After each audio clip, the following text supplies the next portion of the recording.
Kung hindi lang paligoy-ligoy kayo, tapos na ako eh. Sabihin nyo na yung totoo para...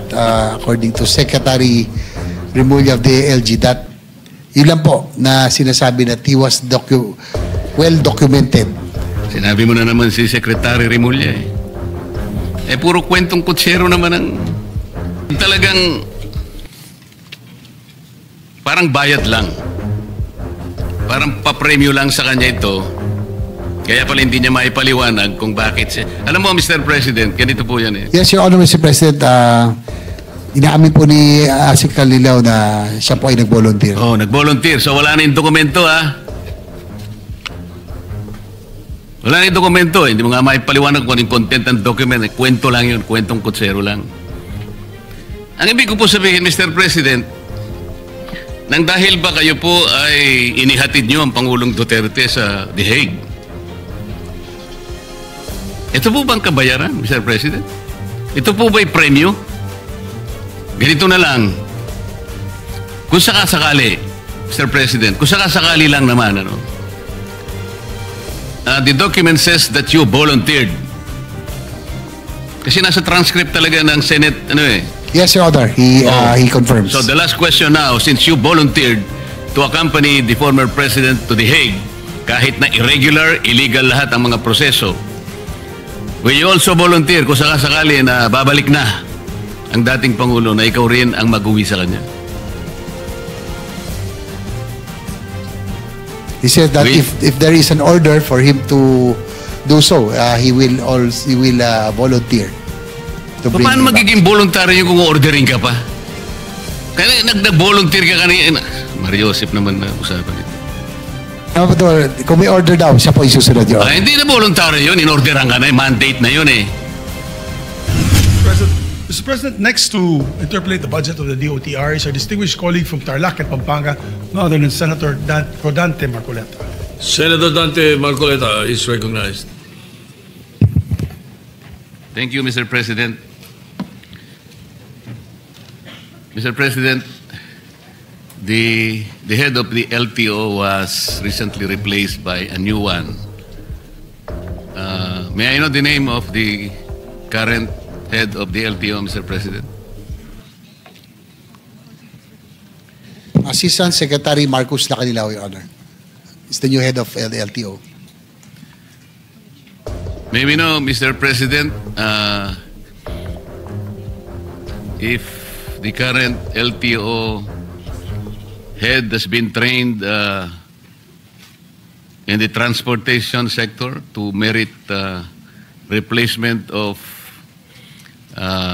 Attorney Vigor Mendoza, the last one that I knew to be the head of the LTO.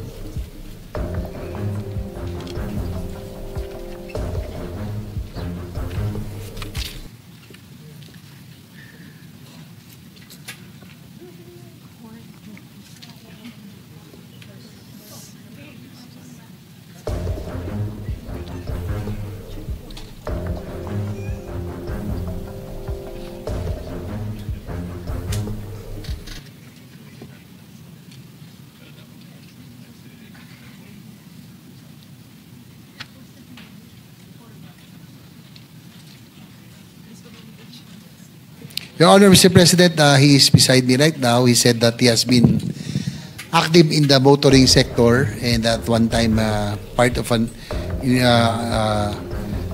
one of the investigation in one of the issues in the LTO in sa taon 2008-2009.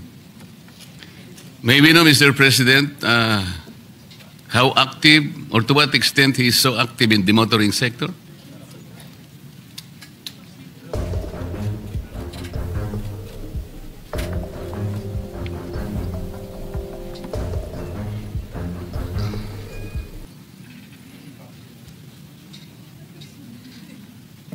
Your Honor, Mr. President, according to the LTO head, he was active in the motorsports before, car racing and motorcycle racing, Your Honor, Mr. President.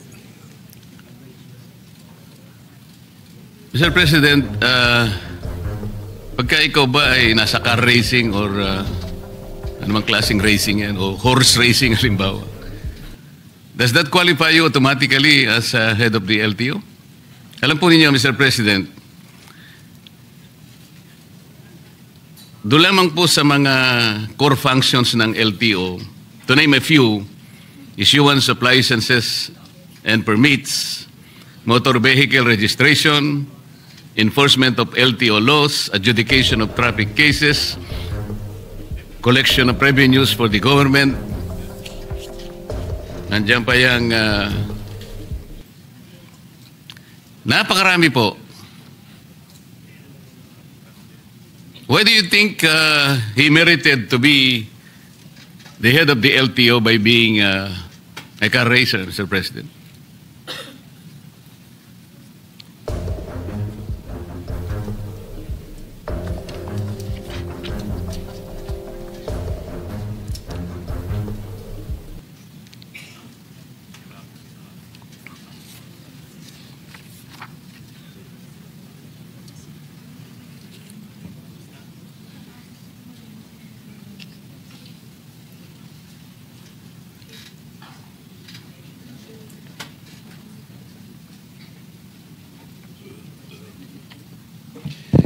Your Honor, Mr. President, the LTO head said that he was formerly an ASEC of the civil defense and also was involved in yung pong kanilang family was part of had a bus company, and his previous jobs, he said that he was really active in the motoring industry and also importation of cars. So more or less yun po yung kanyang knowledge po about itong mga vehicles and all, Mr. President. I can sense the difficulty, Mr. President, in trying to show some credentials to relate himself to the transportation sector. O dahil ba you own a bus company, for example? O nasama ka sa mga car enthusiast? O nakapanood ka ng pelikula about the vehicles? Kasi po ang pinag-uusapan natin, Mr. President, napakalaki po ng problema ng ating transportation industry. Hanggang ngayon po without belittling the efforts of the previous occupants of that office, Mr. President, hanggang ngayon po talaga, pagka po pinag-usapan ng EDSA lang po. Sasakit na po lahat ang ulo natin. Pagkatapos, ngayon po, meron na namang mag-head. Hindi ko nga po alam kung bakit tinanggal yung dati. Bakit po ba tinanggal yung dati, Mr. President?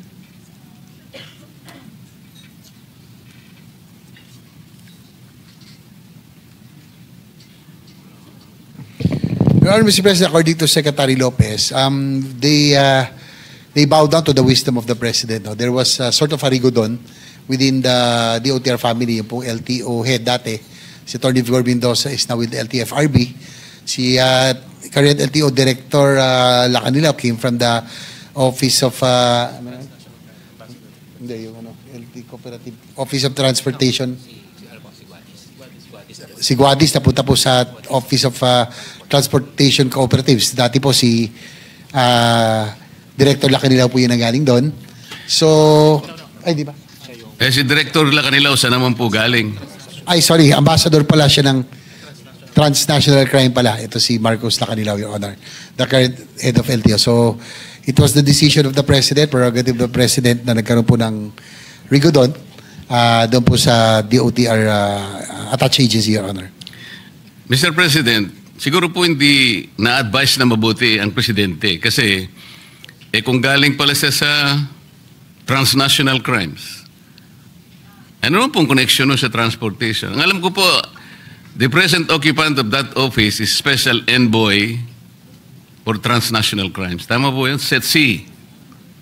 Tama po.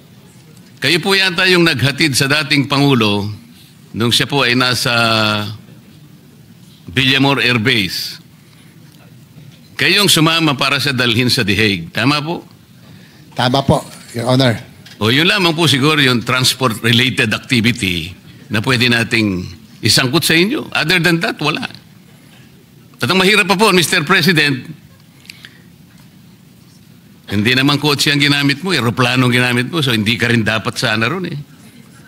Kung tricycle ang ginamit mo para dalhin mo si dating Pangulong Duterte sa The Hague, mula nung March hanggang ngayon, baka hindi ka pa nakarating. Sa layo nun. So wala din eh. Mr. President, ako po nangangamba lang sapagkat napakalaki ng problema ng transport sector natin. Licensing na licensing lang. Yung pag-i-issue lang ng plate ng mga sasakyan. Registration. Enforcement ng ating LTO laws. Paano niyo po i-undertake ang napakarami pong sagutin na ito? Wala naman po kayong training. Ano po ba yung academic discipline ng ating bagong ASEC ng LTO, Mr. President?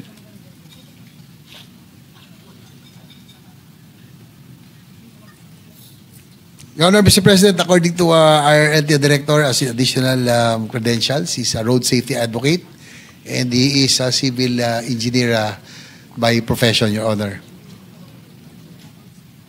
Ano po? Civil engineer po. Ang dami pong civil engineer sa Pilipinas.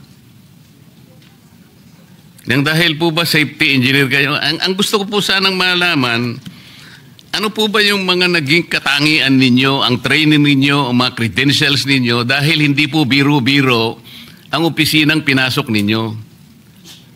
Nang dahil lamang po sa rigudon, gano'n lamang po. I don't think the President was advised very well.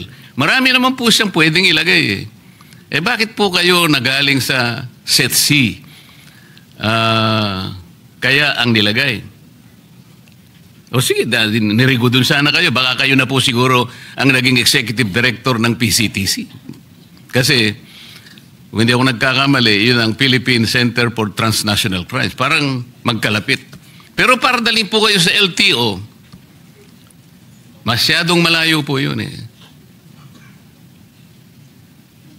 Is my observation valid, Mr. President? Your Honor, Mr. President, according to Secretary Lopez, we just defer to the wisdom of the appointing authority, Your Honor. So, hindi rin naman daw nila, they were also caught by surprise nung nagkaroon po ng rigudon. So, they just have to follow orders, Your Honor, Mr. President. I will not question the wisdom of the appointing authority, Mr. President. I never will. Only the President can appoint anybody, nobody else. Ang problema lang, baka hindi siya in-advise ang mabuti. Kasi kung halimbawa, dadaan yan sa Commission on Appointments, siguradong hindi siya papasa, Mr. President. Because meritocracy, I think, is fundamental. That is the only way wherein the checks and balances of the legislature will come in. Without questioning the appointing authority, but we can assess the competence, the merit and fitness of the appointee. Now we are talking about the budget, Mr. President. We're going to entrust to the head of the LTO the budget that they required to execute the programs for 2026. The concern is, kung wala naman po kayong training sa gagawin ninyo,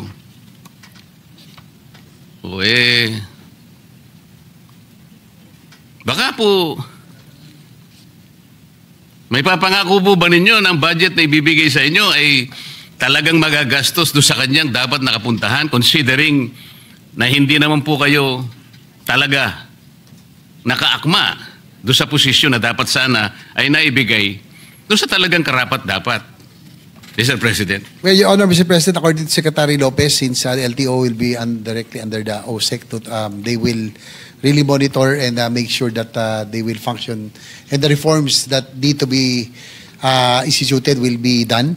So, yan po ang commitment ng Secretary Lopez natin. In fact, meron nga akong ditong side Meron din pong appointee ron na hindi ako pabor na political appointee na we should appoint people who have the technical skills and know-how and knowledge para hindi masayang, not political appointees. I'm talking about the PNR chairman who was recently appointed Sayang po ang ating pong PNR, yan po ang advocacy natin, railway system. Nag-appoint po ng isang dati naming konsihal na who had a lackluster record kahit bilang konsihal, kaya nga minsan nasasayang, minsan nakakapagtaka rin. Ako rin, Mr. Chair, nagtataka rin ho ako minsan. Nangihinayang po ako sa posisyon, we should be appointing people who have that capability and knowledge in position para hindi ho nasasayang. Salamat po sa sagot.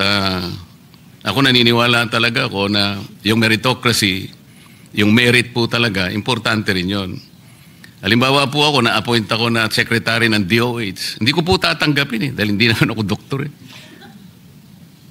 Kung magicero po siguro, tatanggapin ko. Magic lang naman yun Ang ibig ko po sabihin, Mr. President, nang dahil ba kayo po ay inihatid nyo ang Pangulong Duterte sa The Hague?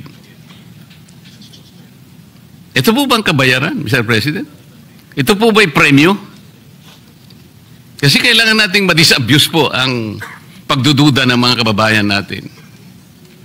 Hindi naman po kayo ang dapat na maghatid sa kanya ron Tama po, Mr. President?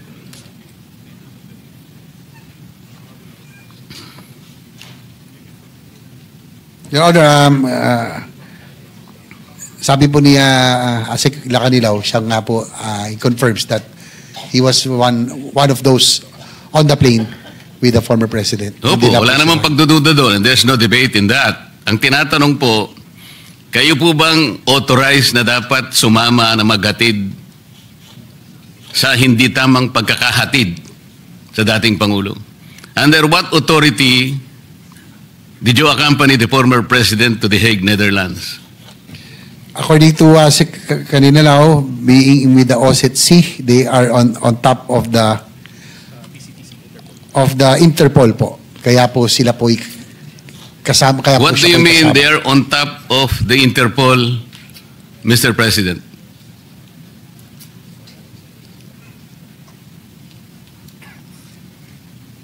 Does he mean, Mr. President, he is the local counterpart of the Interpol in the Philippines?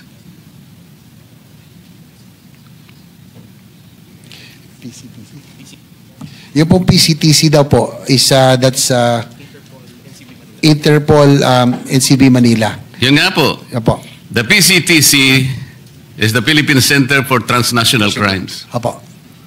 Kaya hindi po totoo na sinasabi niya na he is on top of transnational crimes. Kayo po ay special envoy, but the local counterpart of the Interpol is the PCTC. It should have been the executive director of the PCTC who should have accompanied the former president, even if we assume that that was regular.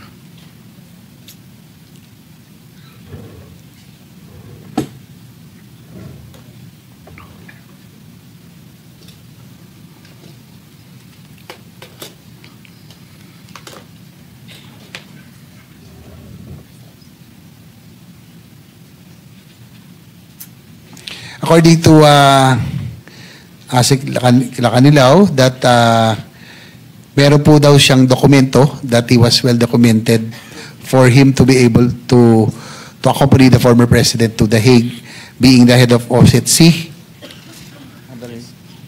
PCTC is the operational arm. So, Tapos yung PCTC po is the operational arm under OSCE, Your Honor, Mr. President. So yun po yung kanyang personality or credentials for being the former president. Can you give us a copy of that document, Mr. President? According to Asik Lacanilaw, it's with the Office of the President, Your Honor. Ano po? Nasa OP daw, sa Office of the President. Or the Office of the Executive Secretary. Can you get the copy? He will try to request for a copy, Your Honor. What does the document say, Mr. President?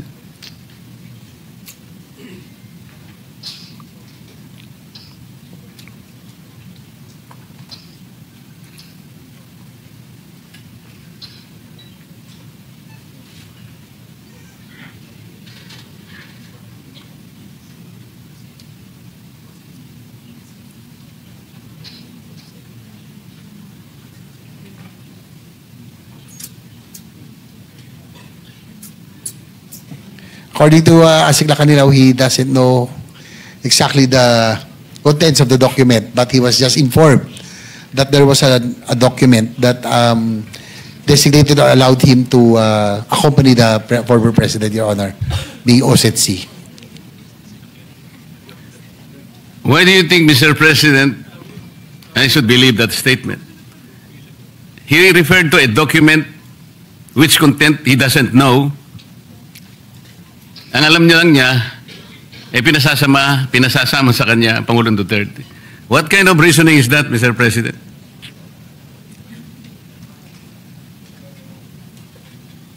Sabihin niyo rin totoo para matapos na ako kasi sandali lang naman sana ako eh. Kung hindi lang paligoy-ligoy kayo, tapos na ako eh.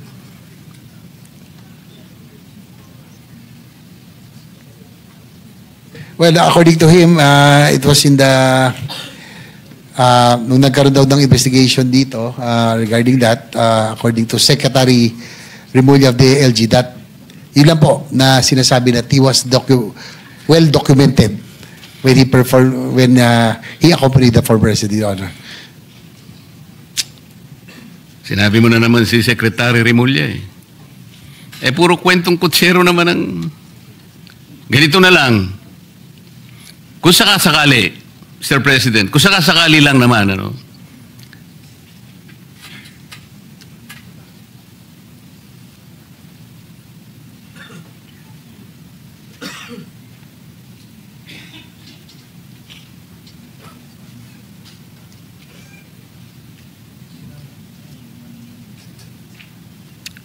ito po kasi, tama naman yung aking suspecha, Mr. President. There was already an admission on the part of Ambassador Lacanilaw then nung nag-hearing ang isang committee in the Senate on the arrest of FPRRD, na nag-volunteer ka lang eh. Because there is no available official of PCTC, o walang personnel, kaya ikaw ang nag-volunteer. There is a transcript to this effect that you just volunteered. So there is no document. So, which is very, very clear, Mr. President, that he himself volunteered due to the unavailability of personnel from PCTC. So he arrogated upon himself something that was not lawfully delegated to him. Sa mga kapatid, talagang parang bayad lang. Parang papremyo lang sa kanya ito. Kaya pala hindi niya maipaliwanag kung bakit siya. Alam mo, Mr. President, ganito po yan eh. Lahat po ng notice ng isang korte, lahat ng subpoena o anumang klase ang ipatupad ng korte, yung sheriff po ang nagdadala. Kumbaga, yung PCTC dapat ang nagdala sa Pangulong Duterte. Pero kayo po nag-volunteer. Tama po. Ito Yes, po Your Honor, transcript. Yes, Your Honor, Mr. President, inaamin po ni Asik Lacanilaw na siya po ay nag-volunteer. Oh, nag-volunteer. So wala na yung dokumento ha. Wala na yung dokumento eh. Hindi mo nga maipaliwanag kung ano yung content ng document. Kwento lang yun. Kwentong kutsero lang. Yes? Well, sabi po kasi niya, yun daw yung nabanggit nung sa Senate hearing na he was documented. You were documented as what? Kanina dokumento yung sinasabi mo ngayon. Ikaw na ang dokumento. Ano ba yun? Nung siya po ay nagboluntaryo, kinakailangan daw mabigyan ng dokumento para po siya po ay makaalis. So, okay. The document says that you volunteered. Kasi nasa transcript talaga ng Senate, ano eh. Yes, Your Honor. He confirms. So, the last question now, since you volunteered to accompany the former president to The Hague, kahit na irregular, illegal lahat ang mga proseso, will you also volunteer kung sakasakali na babalik na ang dating Pangulo na ikaw rin ang mag-uwi sa kanya? He said that if there is an order for him to do so, he will volunteer. To bring Paano him back. magiging voluntaryo kung ordering ka pa? Kaya nag-volunteer ka kanina. Mario Joseph naman na usapan ito. Amador, kung may order daw, siya po yung susunod, Your Honor. Hindi na voluntaryo yun. In-orderan ka na. Mandate na yun eh. Salamat po, Mr. President. Pasensya na po at humaba lang ng konti. Maraming salamat po, Mr. Sponsor. Thank you rin po. Right. Majority Leader.